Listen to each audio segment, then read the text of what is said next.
Desire still to be a king visible upon the earth. Yet I become a Jew, and all your cursed house, for you shall be broken on my will, though you were made of steel.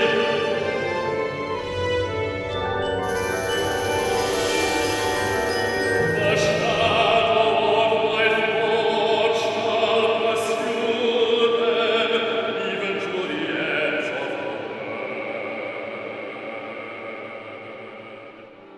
That colloquy of Morgoth with the captive Húrin, which launches the children of Húrin, was the very first section of my epic scenes from the Silmarillion to be written, far back in 1981, before the history of Middle-earth had even begun to emerge into print. When in 1996 I finally completed my massive set of epic scenes, I realised immediately that I had created a work which was always going to prove a major challenge to would-be performers.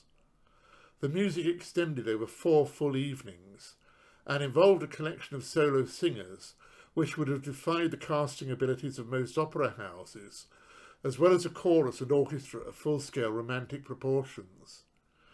It was at an early stage pointed out to me that it was the largest single work of classical music written in Wales during the 20th century. I knew, of course, that getting the work into performance would be a struggle, but it was not until some 20 years had passed that, thanks to the valiant efforts of Volante Opera Productions and the record label Prima Facie, a recording of the complete work has now begun to emerge. The Fall of Gondolin was released last year and has been enthusiastically reviewed. We are now launching Beren and Lúthien, with the children of Húrin and Fëanor to follow over the next couple of years, and indeed an appendix to ensue in the shape of the Lay of Eärendil and other peripheral pieces after that. The world of the Silmarillion comprehends a vast swathe of text and dramatic scenes, and as a composer I have had to pick my way selectively through many different versions of Tolkien's sketches and legends in order to produce a cohesive musical whole. In a couple of talks last year, issued on YouTube, which were designed for listeners to the Fall of Gondolin, I outlined some of the criteria that underlay that selection, and I most certainly do not intend here, even if the constraints of time permitted, to plunge into an analysis of the thematic mosaic. Instead, I will briefly outline some of the musical forms into which Tolkien's text has been moulded. One of these, of course, is the illustration of the landscape. Tolkien's depiction of the realm of Beleriand is nowhere as elaborate as that to be found in The Lord of the Rings, but he does provide detailed descriptions of the realm of Doriath, of the forest of Brethil, or of Tuor's first encounter with the sea, which provide in their turn for miniature tone poems evoking the scene. One such is the prelude to Act 3 of Fëanor, describing the haven of the swans at Alqualonde in a repetitively rocking sea-like theme.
Another of the most distinctive features of the Silmarillion, and one which sets the text apart from the Lord of the Rings, is the close involvement of the Valar with the mortals and elves whom they encounter and seek to influence.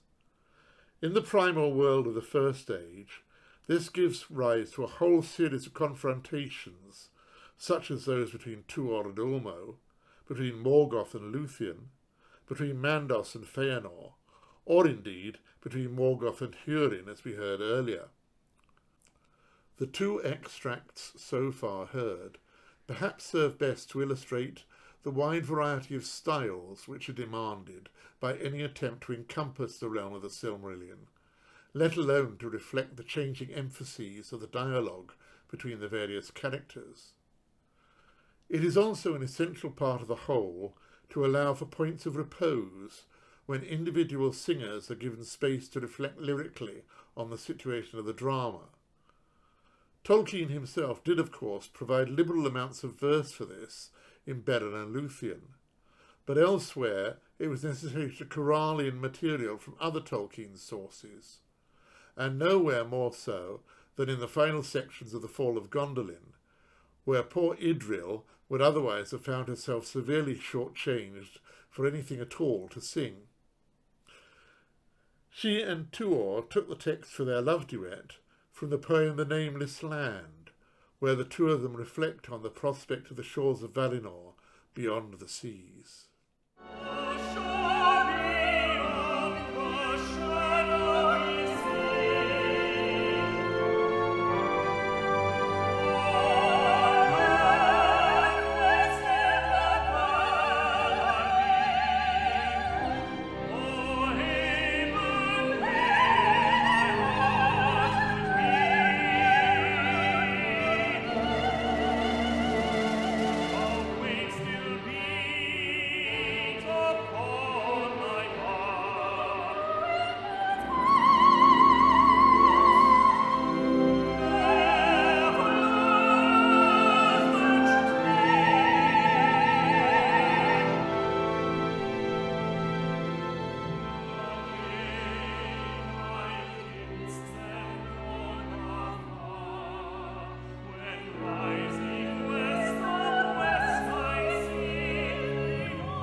And, of course, the lovers Beren and Lúthien have a whole series of duets scattered through the length of their own opera, one in each of the three acts, which form a contrast to the brutality of the scenes between Sauron and Gorlim, between Sauron and Finrod, and finally, and most cataclysmically, between Morgoth and Lúthien.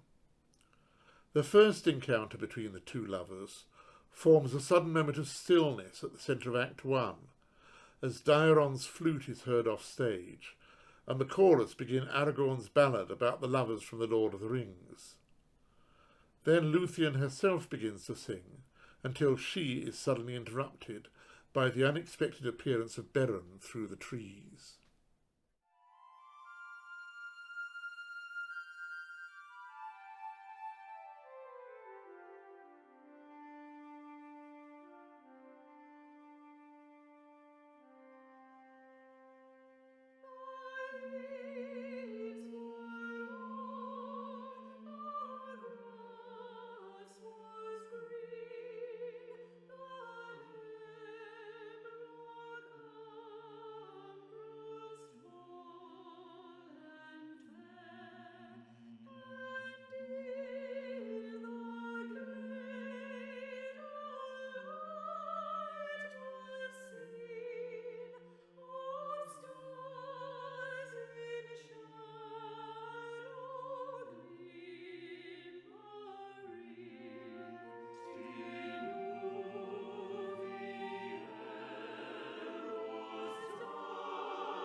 The theme of Aragorn's ballad recurs throughout the score, and at the end of Act 1, as Lúthien falls into Beren's arms, it forms a slowly moving meditation where Daron's flute is contrasted with the rest of the orchestra playing the music associated earlier with Beren.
But of course, Beren and Lúthien is more than simply a love story.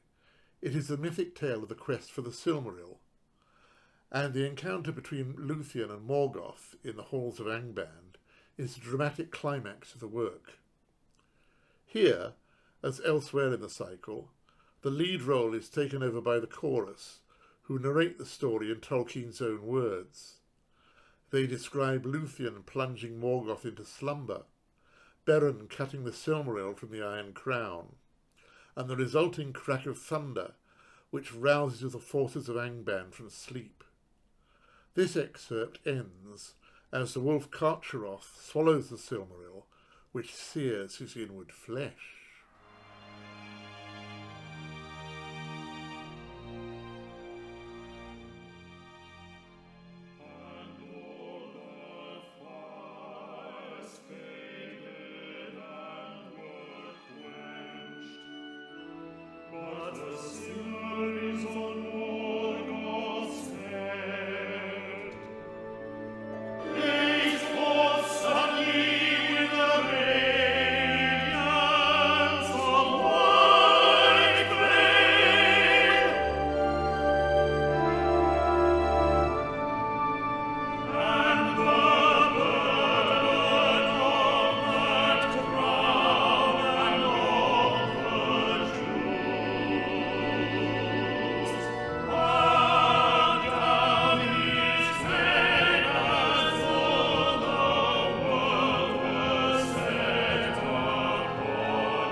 and fly, for here is a fire that shall consume you, and all evil things.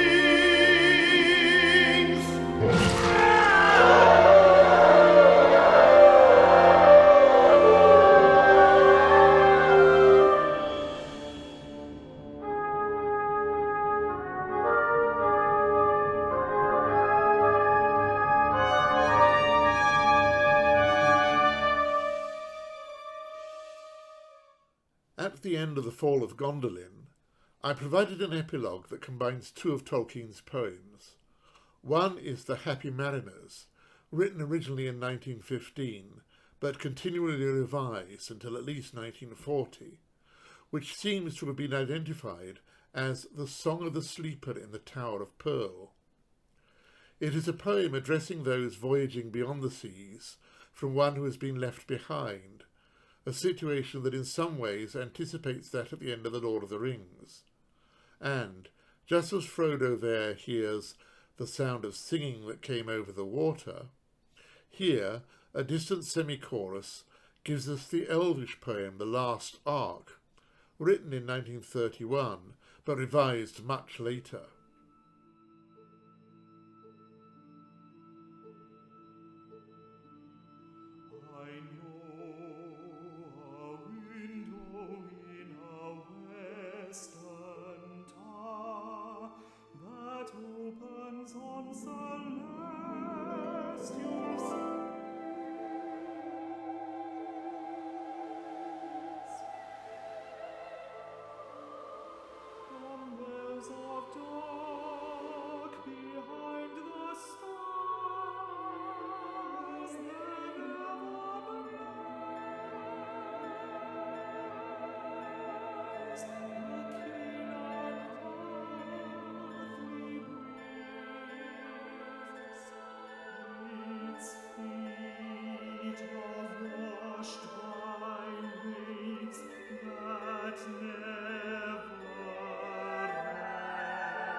The conclusion of Beren and Lúthien, too, brought particular problems resulting from Tolkien's failure to complete the Lay of Lúthien. When Lúthien sings before Mandos, she takes her text from a sketch that Tolkien entitled A Fragment from the End of the Poem, and the restoration of Beren to life is then succeeded by the final verse of Aragorn's Song of the Lovers from The Lord of the Rings. The music, of course, recalls the initial meeting of the lovers 2 acts before.